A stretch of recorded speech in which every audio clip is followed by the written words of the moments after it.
The morning bell rang softly across New Bizan colony, its gentle chime barely louder than a whisper.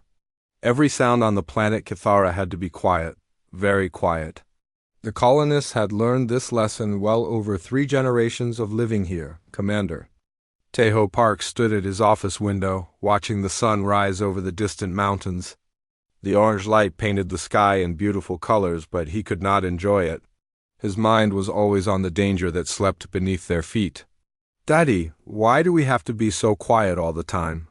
asked 8-year-old Hannah as she entered his office. Her small feet made no sound on the soft carpet.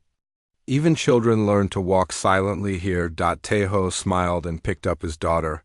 "Because of the dragons, little one. They sleep deep under the ground and we must never wake them up." Hannah's eyes grew wide. She had heard stories about the dragons since she was very small, but she still asked the same question every few weeks. "Are they really that scary?" "They are the biggest, strongest creatures in the galaxy," Tejo said. "Each one is as large as a spaceship. They have been sleeping for 200 years, and we want to keep it that way." The colony had been built on Kithara 60 years ago when Tejo's grandfather first arrived with the other settlers. Back then, they did not know about the dragons. They built their homes and made noise like humans always do. Then the ground shook and people saw lights deep in the caves. The dragons were starting to wake up. Dr. Yoonji Kim had been the first to study the creatures. She was young then, fresh from Earth with new ideas about alien life. She discovered that the dragons were not just sleeping. They were waiting, but waiting for what? Nobody knew. "The dragons have crystal bodies," Dr. Kim had told the Colony Council years ago. "They are beautiful but deadly. When they move, the whole planet shakes. We think loud sounds make them restless." So the colony learned to be quiet. They put soft materials on all the floors. They spoke in whispers during certain hours. They built machines that made no noise. Children learned to play without shouting. Even their music was played softly. The reverence hours happened twice each day. From dawn until noon and from sunset until midnight, the whole colony stayed almost silent. These were the times when the dragons slept most deeply. Breaking the silence during these hours was against the law. Jin Woo Lee was the security chief, who made sure everyone followed the rules. He was a serious man who never smiled. His job was to keep the colony safe, and he took it very seriously. "One loud noise could wake them all," he often said. "And if they wake up, we all die?" That morning, Jin Woo walked through the colony streets during the reverence hours. He listened for any sounds that were too loud. A door closing too hard, a child crying, a machine that was not working right. He found nothing wrong, but he still worried. The colony had about 5,000 people now. They lived in small houses made of soft materials that did not make noise. The streets were covered with special stone that absorbed sound. Even the vehicles ran on silent engines. Young-me, Choi was Hannah's teacher at the colony school. She taught 20 children between the ages of 6 and 10. Her classroom had thick walls and soft furniture. The children learned to whisper instead of talking out loud. "Remember," she told her students every morning, "we share this world with the dragons. We must be respectful guests." The children nodded seriously. They had all heard the stories. Dragons with crystal teeth that could cut through metal. Dragons with voices that could break rocks. Dragons with eyes that glowed like stars. Some children had bad dreams about them, but Hannah was different. She was curious about everything, especially the dragons. While other children were afraid, she wanted to know more. "Have you ever seen a dragon, Miss Choi?" Hannah asked one day. "No, child. Nobody has seen them for many years. They stay deep in the caves where it is dark and quiet." "But what if they are not scary? What if they are lonely?" Young Mi looked surprised. "Lonely? Dragons are dangerous creatures." "Hannah, they are not like pets or friends." That afternoon, Hannah walked home with her father. The second reverence hours were starting, so they moved quietly through the streets. Other families were doing the same thing. Everyone walked softly and spoke in whispers. "Daddy," Hannah whispered, "what if the dragons just want someone to talk to them?" Tejo stopped walking and looked down at his daughter. That is a dangerous thought. Hannah, the dragons are not like us. They are ancient and powerful. We stay quiet to stay safe. But maybe they are sad because everyone is afraid of them? Dragons don't feel sad, little one. They are not human. But Hannah was not sure about that. Sometimes, when she was very quiet, she thought she could hear something far below the ground. It was not scary. It sounded lonely. That night, Dr. Kim worked late in her laboratory. She studied the readings from sensors placed near the dragon caves. The sensors showed that the dragons were not completely asleep. There was always some activity, some movement. "What are you doing down there?" she whispered to herself. The readings had been the same for 60 years.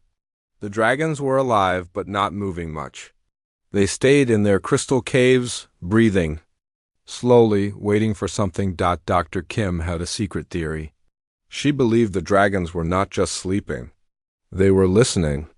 But she had never told anyone because it sounded too crazy. Outside, the colony slept quietly under the alien stars. Below the ground, ancient creatures made of crystal and starlight waited in the darkness. And somewhere between the world above and the world below, a little girl dreamed of dragons who might just need a friend. Tomorrow would bring the moment that changed everything. But tonight, the silence held, and both humans and dragons continued their careful, quiet dance around each other. The colony had survived 60 years of silence. They thought they could survive 60 more. They were wrong. Change was coming in. The form of one curious child who believed that sometimes the most dangerous thing you can do is care about someone that everyone else fears. The school field trip was supposed to be safe and quiet. Young Mi Choi had planned everything carefully. She would take her 20 students to the edge of the colony to study the strange purple flowers that grew there. They would walk softly, speak in whispers, and be back before lunch. "Remember the rules," she told the children as they gathered at the school entrance. "Stay together. No loud voices, no running, and absolutely no wandering off." Hannah nodded with the other children, but her mind was already thinking about other things. The edge of the colony was close to the old caves. Maybe she could see where the dragons lived. The group walked slowly through the colony streets. Their feet made soft sounds on the quiet stones. Other colonists smiled and waved silently as they passed. Everyone knew it was important to support the children's education, even if they had to be very careful. When they reached the purple flower fields, young Mi began her lesson. "These flowers only grow on planets with crystal formations underground," she explained in a whisper. "They get special minerals from the soil." The children listened politely, but Hannah kept looking toward the distant hills. She could see dark openings in the rocks, cave entrances, dragon homes. "The flowers are pretty," whispered her friend Dong-Su, "but they smell funny." "Everything on this planet smells funny," said another student, Sora. "My mom says it's because of the dragon breath coming up from the caves." Young Mi heard this and shook her head. "That's just an old story, children. The dragons are too deep underground to affect the air up here." But Hannah was not listening anymore. She had spotted something interesting. There was a small path leading away from the flower field toward the hills. It looked like it had been made by animals, but it was heading in the direction of the caves. While Young Mi was showing the other children how to measure the flowers, Hannah quietly stepped backward, one step, then another. Soon she was at the edge of the group, then she was behind a large rock. Then she was on the small path. "I will just look for a few minutes," she whispered to herself. "I will be very quiet." The path was steeper than it looked. Hannah had to use her hands to climb over some rocks. Her school clothes got dirty, but she did not care. She was going to see where the dragons lived. Behind her, the voices of her classmates grew quieter and quieter. Soon she could not hear them at all. She was alone on the alien hillside, walking toward the most dangerous place on the planet. The path led to a cave entrance that was bigger than she had expected. It was tall enough for 3 grown-ups to walk through together. The rocks around it were smooth and shiny, like they had been polished by something very large. Moving past them many times, Hannah stood at the entrance and looked into the darkness. The cave went down at an angle, disappearing into the planets. Depths, she could not see the bottom. Hello? She called softly. Her voice echoed back from the deep places. Nothing happened. The cave was silent. She took a step inside. The walls were covered with crystal formations that caught the light from outside. They were beautiful, purple and blue and green, like frozen rainbows. She had never seen anything so pretty. Wow, she whispered. The word bounced around the cave walls and came back to her changed. She walked deeper into the cave. The crystals grew bigger and more colorful as she went down. Some of them were as tall as trees. Others hung from the ceiling like giant icicles. The whole cave sparkled with soft light. Then she saw them, footprints in the soft cave floor. But these were not human footprints. They were huge, with marks from claws. Dragon footprints. Hannah's heart beat faster, but she was not afraid. She was excited. She was seeing proof that the dragons were real and that they walked through these caves. She followed the footprints deeper into the cave. The path went down and down, turning left and right. Soon she was so deep that she could not see the entrance anymore. The only light came from the glowing crystals. The footprints led to a huge underground room. The ceiling was so high that she could not see the top. The walls were covered with crystals that were bigger than houses. And in the middle of the room, there was something that took her breath away. It was a dragon. But it was not moving. The creature was enormous, easily as big as our school building. Its body was made of crystal, just like the cave walls, but this crystal was different. It was alive. She could see light moving slowly through it, like a heartbeat made of starlight. The dragon's head was resting on its front legs. Its eyes were closed. Its crystal wings were folded against its body. It looked peaceful, like it was having a good dream. Hannah was not afraid. The dragon looked sad and lonely, just like she had imagined. "Hello," she said softly. "Are you sleeping?" The dragon did not move, but something changed. The light inside its crystal body pulsed a little faster, like it had heard her. "My name is Hannah," she continued. "I live up there with my daddy and all the other people. We try to be very quiet so we don't bother you." Still no movement, but the light patterns in the dragon's crystal body were definitely changing. They were becoming brighter and more active. Hannah sat down on a smooth rock near the dragon's head. She was not scared at all. The creature looked like it needed a friend. "Are you lonely down here?" she asked. "It must be very quiet and dark all the time." The dragon's breathing was slow and deep. Each breath made a soft sound like wind through crystal chimes. It was actually quite beautiful. Hannah remembered a song her grandmother used to sing to her when she was little. It was a lullaby about stars and dreams and being safe. Maybe the dragon would like to hear it. She began to sing very softly. Little star, shining bright, shining far, sleep now, dream now, morning's light will come somehow. Her voice was pure and clear in the crystal cave. The sound bounced off the walls and came back like a gentle echo. The crystals seemed to hum along with her song. And then something amazing happened. The dragon's eyes opened. They were huge and blue and full of ancient wisdom. They looked at Hannah with surprise and something that might have been joy. The dragon slowly lifted its enormous head. Far above them, young Mi Choi was counting her students for the third time. 19, she said with growing panic. "Where is Hannah?" The search was about to begin. But deep underground, a little girl and an ancient dragon were meeting for the first time in 200 years. Everything was about to change. The dragon's eyes were the most beautiful thing Hannah had ever seen. They were blue like the deep ocean, but they sparkled with tiny lights like stars. The creature looked at her with such gentleness that she felt warm inside. "Hello," she whispered. "Again, I'm sorry if I woke you up." The dragon made a soft sound deep in its throat. It was not scary at all. It sounded like music made of crystal and wind. The sound filled the cave and made all the crystals on the walls glow brighter. Hannah giggled. "That's a pretty sound.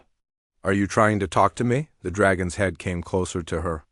It was huge, bigger than her father's office, but it moved very slowly and carefully. When it was close enough, the dragon made the musical sound again, but softer this time. I think you are trying to sing, Hannah said. Do you like my song? The dragon's crystal body pulsed with warm light. Hannah took this as a yes. Meanwhile, far above them, young Mi Choi was running around the purple flower field in panic. Hannah! Hannah! Where are you? She called, forgetting to whisper in her fear. The other children looked worried. They had never seen their teacher so upset. Maybe she went to look at more flowers, suggested Dong-su. Or maybe she fell down somewhere, said, so Young-Mi pulled out her communication device and called the school. This is Teacher Choi. I need help. One of my students is missing. Within minutes, Jinwoo Lee arrived with his security team. His face was very serious. How long has she been gone? He asked. I don't know, maybe 10 minutes, maybe more. Young Mi was almost crying. I was teaching the other children about the flowers, and when I looked around, she was gone. Jinwoo looked at the hills near the flower field. His face went pale when he saw the cave entrances. You don't think she went toward the caves, do you? He asked. Young Mi's eyes went wide with horror. She wouldn't. She's just a child. She knows the rules. But Jinwoo knew Hannah. He had seen her asking questions about the dragons. He had watched her looking toward the caves with curious eyes. We need to search the caves, he said quietly. But we have to be very careful. If the dragons wake up, he did not finish the sentence. Everyone knew what would happen. Back in the cave, Hannah was having the most wonderful conversation of her life. The dragon would make musical sounds and she would sing back. They could not understand each other's words, but somehow they understood each other's feelings. Are you sad? Hannah asked when the dragon made a long, low sound. The dragon's eyes seemed to say yes. Are you lonely? Another yes. How long have you been alone down here? The dragon made a very long sound that went up and down like a sad song. It seemed to go on forever. A very long time, Hannah said. That's so sad. She stood up and walked closer to the dragon's head. Up close, she could see that the crystal skin was warm and alive. Light moved through it like slow lightning. Can I touch you? She asked. The dragon lowered its head until it was resting on the cave floor. Hannah reached out her small hand and touched the warm crystal. It felt smooth and warm like glass that had been sitting in the sun. The moment her hand touched the dragon, something amazing happened. Pictures flashed in Hannah's mind. She saw the dragon flying through space between the stars. She saw it fighting terrible dark creatures that wanted to hurt planets. She saw it coming to this world to protect it, then going to sleep to wait for something important. You're a good dragon, she whispered. You protect people. The dragon's eyes grew brighter. It made a sound that was definitely happy. Above them, Jinwoo and his team were getting ready to enter the caves. They wore special equipment that made no sound when they moved. They carried lights that were very dim. They had weapons, but they hoped they would not need them. Remember, Jinwoo whispered to his team, if we see any dragon, we do not shoot. We run. Our job is to find the girl and get out. The team nodded. They were all scared, but they had to save Hannah. They entered the cave very quietly. The crystal walls were beautiful, but they were too worried to notice. They followed the small footprints that Hannah had left in the soft cave floor. In the deep cave, Hannah was still talking to the dragon. She had told it about her life in the colony, about her father, about school, about everything she could think of. The dragon listened to every word. Do you have a name? She asked. The dragon made a complex sound that had many notes in it. It was like a song made of one word. That's too hard for me to say, Hannah said. Can I call you something easier? The dragon made a questioning sound. How about crystal? Because you're made of crystal and you're beautiful. The dragon's whole body glowed with warm light. It liked the name. Crystal, Hannah said again. I'm so happy to meet you, Crystal. The dragon, Crystal, made the happiest sound she had heard yet. It was like crystal bells ringing in celebration, but then they heard other sounds, footsteps, voices. People were coming. Crystal's head came up quickly. The light in its body changed from warm to bright. It was getting ready to protect itself. No, Hannah said quickly. Those are my friends. They're looking for me because they're worried. They won't hurt you. But Crystal had lived for thousands of years. It had learned to be careful around strangers. Jin Woo and his team rounded the corner and saw the huge cave. Their lights swept across the crystal walls and stopped when they saw the dragon. "Oh no," Jin Woo whispered. The dragon was awake. It was looking right at them, and little Hana was standing right next to its enormous head. "Hana," Jin Woo called. "Get away from that thing." But Hana shook her head. "It's okay. This is Crystal. Crystal is good." Crystal heard the fear in the adult voices. It saw the bright lights and the weapons. It did what dragons do when they feel. Threatened. It stood up. The dragon rose to its full height, which was taller than the tallest building in the colony. Its crystal wings spread wide. Its eyes blazed with protective light. It let out a roar that shook the entire cave. The sound was so loud that rocks fell from the ceiling. The search team dropped their equipment and covered their ears. The roar echoed up through the cave system and out into the world above. In the colony, every person heard it. Every person knew what it meant. The dragons were awake. Commander Taeho Park was in his office when the roar reached him. He dropped his coffee cup and ran to the window. In the distance, he could see his security team's lights near the cave entrance. "No," he whispered, "not my daughter." He grabbed his emergency radio. All units, all units. We have a code red. The dragons are awake. Begin evacuation procedures immediately. Across the colony, alarms began to sound. Families grabbed their emergency bags and ran toward the spaceships. After 60 years of peace, their worst nightmare was coming true. But deep in the cave, Hana was not afraid. She stood in front of Crystal and held up her hands. "Please don't be scared," she said to the dragon. "And please don't hurt them. They're just trying to protect me." Crystal looked down at the brave little girl. Slowly, very slowly, it folded its wings and lowered its head. It trusted her. The first contact between humans and dragons in 200 years had begun with a child's song. And a dragon's trust? Now they had to convince the rest of the world that some friendships are worth the risk. The cave was very quiet after Crystal's roar. Jin Woo and his team stood frozen, their weapons shaking in their hands. They had never been this close to a dragon before. None of them had expected it to be so huge or so beautiful. "Hana," Jin Woo whispered, "please walk toward me very slowly."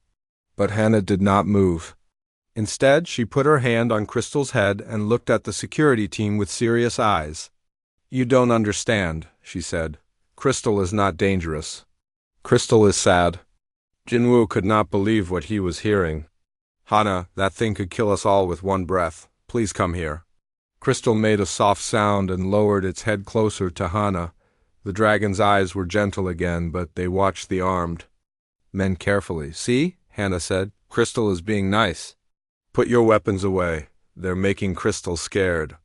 "We can't do that," Jin Woo said. "My job is to protect people." "Then protect Crystal too," Hana said. "Crystal has been protecting everyone for a very long time." Before Jin Woo could ask what she meant, Crystal did something that changed everything. The dragon touched Hana's forehead with one crystal claw. Very gently. Suddenly, Hana's eyes went wide. "Oh," she whispered. "Oh, wow." Images were flooding into her mind. She saw the truth about the dragons, about Crystal, about why they had come to this planet. It was not what anyone had thought.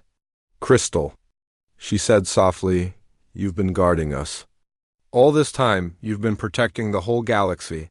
Crystal made a sound that meant yes. Hana turned to Jin Woo and his team. "The dragons are not sleeping. They're working. They're keeping something bad away from us." "What are you talking about?" Jin Woo asked. "There are monsters in space," Hana said. "Dark monsters that eat planets. Crystal and the other dragons make a big shield to keep them away, but they're getting tired."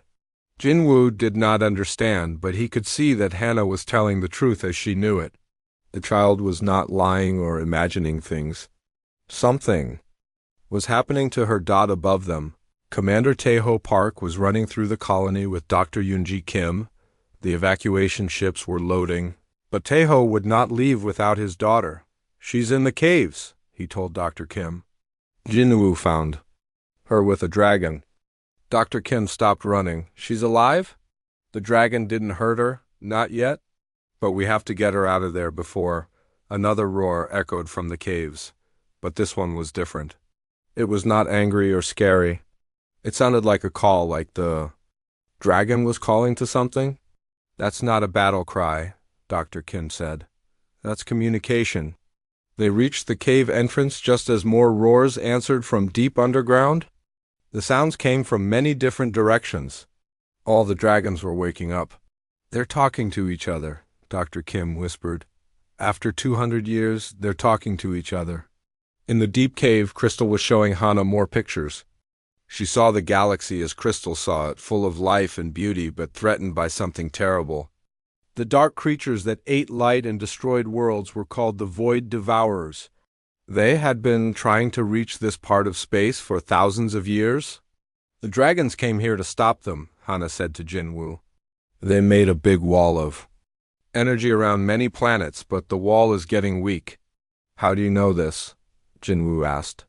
Crystal is showing me, Hana said. Crystal can share memories. Jinwoo looked at the dragon. Crystal's eyes were focused on Hana, and both of them were glowing with soft light. It was like they were connected somehow. The dragons have been waiting for help, Hana continued. They need someone who can make the right kind of sounds. Someone who can sing with them. Sing? Jinwoo did not understand. The energy wall is made of sound and feeling, Hana explained. Dragons can make most of it, but they need voices that can make special feelings. Happy feelings, love feelings, hope feelings. Crystal made a sound that was like agreement. And humans can make those feelings? Jinwoo asked. Yes, Hana said. That's why Crystal woke up when I sang. Human voices have something dragons need. Commander Park and Dr. Kim arrived at the cave entrance just as Jinwoo was radioing this information. To the surface. Sir, Jinwoo's voice crackled through the radio, you need to hear this. The dragons are not our enemies, they're guardians. And they need our help. Taeho grabbed the radio. Where is my daughter? She's safe, sir. She's talking to the dragon, learning from it. Learning what? About why they're really here. Dr. Kim took the radio. Jinwoo, this is Dr. Kim. Can you describe what you're seeing? The dragon is sharing memories with Hana. She says the dragons are protecting the galaxy from something called Void Devourers. They've been making an energy barrier for thousands of years. Dr. Kim's face went white. That's impossible. The energy? Readings we've been getting. They're not from sleeping dragons, they're from active defense systems. What does that mean? Taeho asked. It means the dragons haven't been sleeping at all. They've been working, constantly. For 200 years, they've been protecting us and we never knew. In the cave, Crystal showed Hana more images. She saw the barrier around their part of the galaxy. It was beautiful but flickering like a candle in the wind. The dragons were getting old and tired. They needed new energy to keep the barrier strong. How long can you keep the bad things away? Hana asked. Crystal made a sad sound. The images in Hana's mind showed the barrier getting weaker every day. Soon, maybe in a few years, it would fail completely. But if humans help you sing, you can. Make it strong again? Crystal's eyes brightened. The images showed dragons and humans working together, their voices combining to create something more powerful than either could make alone. We have to tell everyone, Hana said. We have to make them understand. But even as she said it, she knew it would be hard. The colonists were scared of dragons. They had been scared for 60 years. How could she make them understand that the dragons were friends? Crystal seemed to know what she was thinking. The dragon made a gentle sound and showed her one more image. It was a picture of the colony working together with the dragons, humans singing while dragons provided the power. The barrier around the galaxy was bright and strong, keeping everyone safe. It's possible, Hana whispered. We can do it together. Crystal nodded its huge head above them. More dragons were waking up. Their roars echoed through the cave systems as they called to each other after centuries of silence. They were sharing the news that help had finally arrived, but the colonists on the surface, heard only the roars of monsters waking up. The evacuation ships were almost ready to leave. Soon, the dragons would be alone again, and the barrier would continue to weaken. "We have to go up," Hannah said. "We have to tell my daddy and everyone else." Crystal made a worried sound. The dragon had seen how the humans reacted to its presence. They were afraid. They had weapons. "I'll protect you," Hannah said, putting her arms around Crystal's huge nose. "Just like you've been protecting us." Crystal's crystal body glowed with warm light. For the first time in centuries, the ancient guardian had hope. Together, a little girl and a dragon who was older than human civilization began the long journey to the surface. They carried with them the truth that would change everything if they could make anyone listen. The real test was just beginning. The journey to the surface was slow and careful. Crystal moved through the cave tunnels like a giant made of starlight. Its crystal body barely fit in some places, but the dragon was very gentle. Hannah rode on Crystal's head, feeling safer than she had ever felt in her life. Jinwoo and his team followed behind them, still amazed by what they were seeing. The security chief had put away his weapon, but his men kept theirs ready. They trusted Hannah, but they were still scared. "How do we explain this to everyone?" Jinwoo asked as they climbed toward the surface. "We tell them the truth," Hannah said. "Crystal will show them what I saw." But Jinwoo knew it would not be that easy. People were afraid. They had been afraid for 60 years. Fear was not easy to change. When they reached the cave entrance, Crystal stopped. The dragon could hear the sounds of panic from the colony. Engines starting, people shouting. The evacuation ships getting ready to leave. "They think you're going to hurt them," Hannah said sadly. Crystal made a sound that was like crying. The dragon had spent so long protecting these people, and they did not even know. "We'll make them understand," Hannah promised. She climbed down from Crystal's head and walked toward the cave entrance. "Daddy," she called. "Daddy, I'm okay." Commander Taeho Park was standing near the cave with Dr. Kim and 50 security officers. When he saw his daughter walking out of the cave alive, he almost cried with relief. "Hannah," he ran toward her and picked her up in a big hug. "Are you hurt?" "Did that thing hurt you?" "No, Daddy. Crystal saved me." "Crystal has been saving everyone." Behind Hannah, Crystal's head appeared at the cave entrance. The dragon moved very slowly, trying not to scare anyone. But when the security officers saw it, they raised their weapons. "Don't shoot!" Hannah yelled. "Please don't shoot." Dr. Kim stepped forward. She had studied dragons for 30 years, but she had never seen one alive. Crystal was more beautiful than anything she had imagined. "Commander," she said quietly, "look at its eyes. Those are not the eyes of a monster." Taeho looked at the dragon. Crystal's blue eyes were sad and tired, like someone who had been working very hard for a very long time. "Hannah," Taeho said carefully, "what happened down there?" "Crystal showed me the truth, Daddy. The dragons are not sleeping. They're protecting us from bad things in space. But they're getting tired, and they need our help." "Help? What kind of help?" "They need us to sing with them. Human voices can make the protection stronger." Dr. Kim's eyes went wide. "The energy?" "Readings," she whispered. "They've been constant for 60 years because the dragons have been working constantly. They're maintaining some kind of barrier." Crystal heard Dr. Kim and made a soft sound. The dragon's eyes looked at her with hope. "It understands us," Dr. Kim said in amazement. "Crystal understands everything," Hannah said. "Crystal is very smart. Crystal has been alive for thousands of years." Commander Park looked at the dragon, then at his daughter, then at the evacuation ships in the distance. Half the colony was already packed and ready to leave. "Even if this is true," he said, "how do we convince everyone else?" "People are terrified." "Crystal can show them," Hannah said. "Like Crystal showed me." But Crystal made a worried sound. The dragon could not share memories with people who were afraid and angry. It only worked when both minds were calm and open. Dr. Kim understood the problem. "We need to get people to listen first." But they're too scared to listen. In the distance, they could hear more dragon roars echoing from other cave systems around the colony. The other dragons were waking up too, calling to Crystal and each other. How many dragons are there? Tejo asked. 12, Hannah said. 12 dragons protecting this whole part of space. And they all need human voices? Yes, but not just any voices.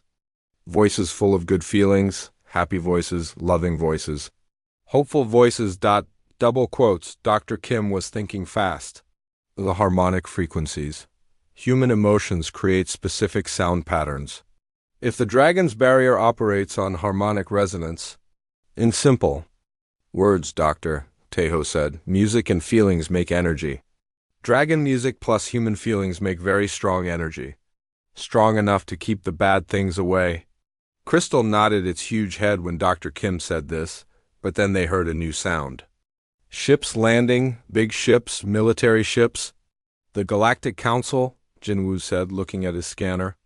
They heard about the dragons waking up. They're sending soldiers. 3 large warships settled on the ground near the colony. Hundreds of soldiers in powered armor marched out. Their leader was a tall man with cold eyes and many medals on his uniform. I am General Byung-ho Kang, he announced over a loudspeaker. This colony is now under military control. All civilians will evacuate immediately. We are here to deal with the dragon threat. No, Hannah shouted. They're not threats. They're guardians. But the general did not listen to children. He saw only a little girl standing next to a dangerous alien creature. Stand away from that thing, he ordered. We will neutralize the threat. The soldiers raised their weapons. These were not stun guns like the colony security used. These were weapons designed to kill dragons. Crystal saw the weapons and knew what they meant. The dragon had seen such weapons before in the old wars against the Void. Devourers. It spread its wings and prepared to defend itself. Stop! Dr. Kim shouted. You don't understand. The dragons are protecting us. The dragons are weapons, General Kang said. Weapons that could be turned against human worlds. We cannot allow that, but they're already protecting human worlds. Hannah cried. The general ignored her. All units, prepare to fire. Crystal roared in anger and fear. The sound was so loud that it shook the ground. The other dragons answered from their caves, their roars echoing across the planet. You're making them angry, Hannah shouted. Please stop. But it was too late. The soldiers were getting ready to shoot. Crystal was getting ready to fight. The other dragons were coming out of their caves to help their friend. Everything the dragons had worked for was about to be destroyed. The barrier that protected the galaxy was going to fail. The Void Devourers would come and everyone would die, unless someone could make the humans and dragons stop fighting long enough to listen to the truth. Hannah looked at her father, then at Dr. Kim, then at the angry soldiers. She had an idea, but it was dangerous. Crystal, she said, can you share your memories with many people at once? Crystal made a questioning sound. If I help you, if I sing while you share the memories, can you show everyone the truth at the same time? Crystal's eyes went wide. It was possible, but it would be very hard. And if the soldiers shot while they were sharing memories, both Hannah and Crystal could be hurt badly. I have to try, Hannah said. It's the only way. She climbed back onto Crystal's head and looked out. At all the people, colonists, soldiers, and dragons gathering around the cave entrance. Everyone listen, she shouted as loud as she could. Crystal is going to show you the truth. You have to stop fighting and listen. She began to sing the same lullaby she had sung in the cave.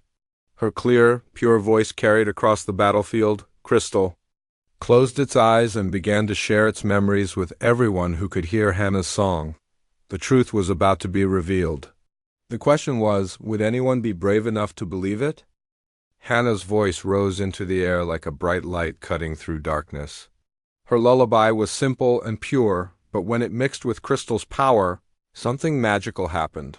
Everyone who heard the song suddenly saw what Crystal saw. The soldiers stopped aiming their weapons. The colonists stopped running toward their ships. Even General Kang froze in place as images filled his mind. They saw space as the dragons saw it. Beautiful planets spinning around bright stars. Millions of life forms living and growing and dreaming. And then they saw the darkness coming. The void devourers were like giant shadows that ate light. They moved between the stars, consuming everything in their path. Planets, stars, entire solar systems all disappeared into their hungry darkness. No, whispered Dr. Kim as she saw whole civilizations being destroyed. The vision continued. They saw the dragons flying out to meet this terrible enemy. 12 ancient guardians working together to build a wall of pure energy around thousands of worlds. The battle was long and hard, but the dragons won. The void devourers were pushed back into the empty space between galaxies, but the victory came with a price. The dragons had to keep the energy wall strong forever. They could never rest. They had to stay and guard the barrier, or the darkness would return. They've been protecting us all this time, Commander Park whispered. The vision showed more. It showed the dragons getting tired after thousands of years. The energy wall was getting weaker. Soon it would fail, and the void devourers would come back to finish what they started, but then the vision changed. They saw something hopeful.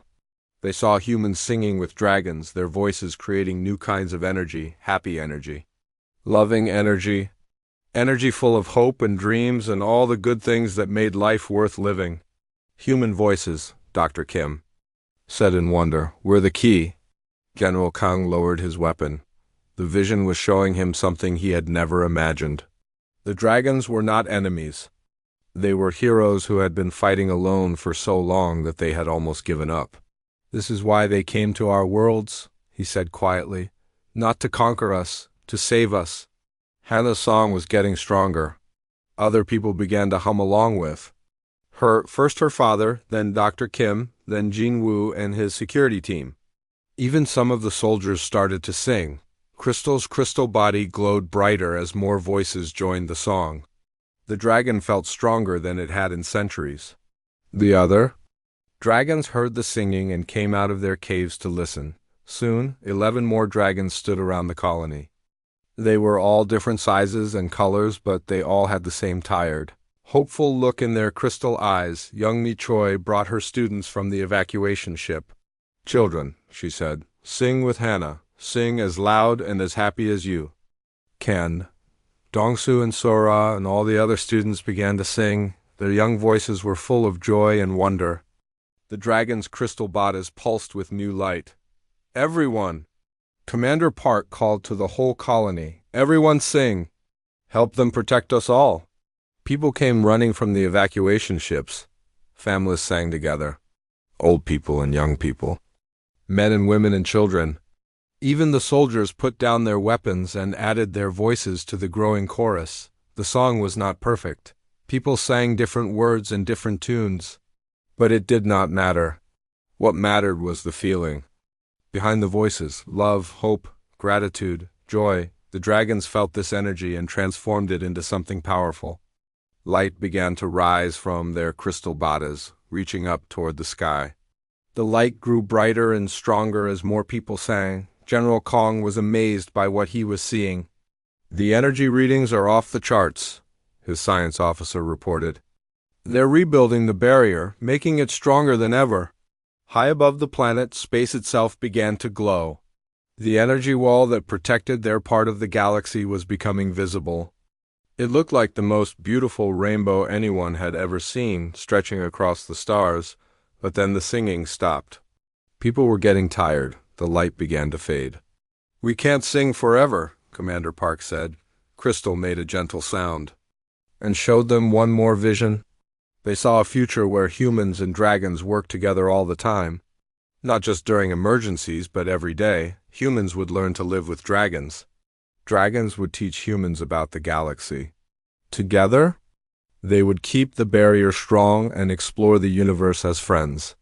A partnership, Dr. Kim said. Not just for today, but forever. Are you willing? Hannah asked, looking at all the people around her. Are you willing to be friends with the dragons? Commander Park looked at his daughter, then at Crystal, then at all the other dragons waiting hopefully for an answer. Yes, he said, we're willing. The colonists cheered. The soldiers cheered. Even General Kong smiled for the first time in years. Crystal and the other dragons made the most beautiful sound anyone had ever heard.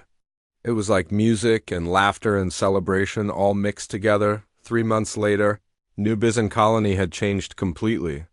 Humans and dragons lived side by side. Children played in crystal gardens that the dragons had grown. Adults learned to sing in harmony with dragon songs. The barrier around the galaxy was stronger than it had been in thousands of years. Hannah had become the first human dragon ambassador. She spent her days helping people and dragons understand each other. She was still just 8 years old, but she had the most important job in the galaxy.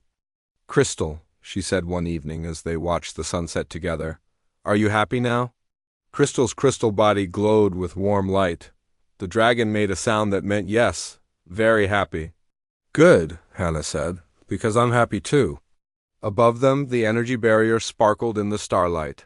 It was beautiful and strong, protecting millions of worlds and billions of people. All because a little girl had been brave enough to sing to a lonely dragon. Dr. Kim was right. Sometimes the most dangerous thing you can do is care about someone that everyone else fears. But sometimes caring about someone dangerous is the only way to discover that they are not dangerous at all. They are just lonely and waiting for a friend. The galaxy was safe. The dragons were no longer alone, and humanity had found its greatest purpose, not conquering the stars, but protecting them with the power of friendship, hope, and song. In the crystal caves beneath New Bizen Colony, 12 ancient guardians slept peacefully for the first time in millennia.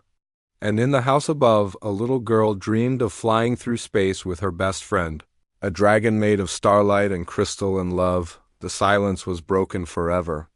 In its place was something much better, the sound of two species singing together in harmony, keeping the darkness at bay with the power of their combined voices. And in the empty space between galaxies, the void devourers heard that singing and knew they could never return. Love had won. Hope had won. Friendship had won. The deadliest dragons in the galaxy had become its greatest protectors. With help from the most powerful force in the universe, a human child's voice full of wonder and love.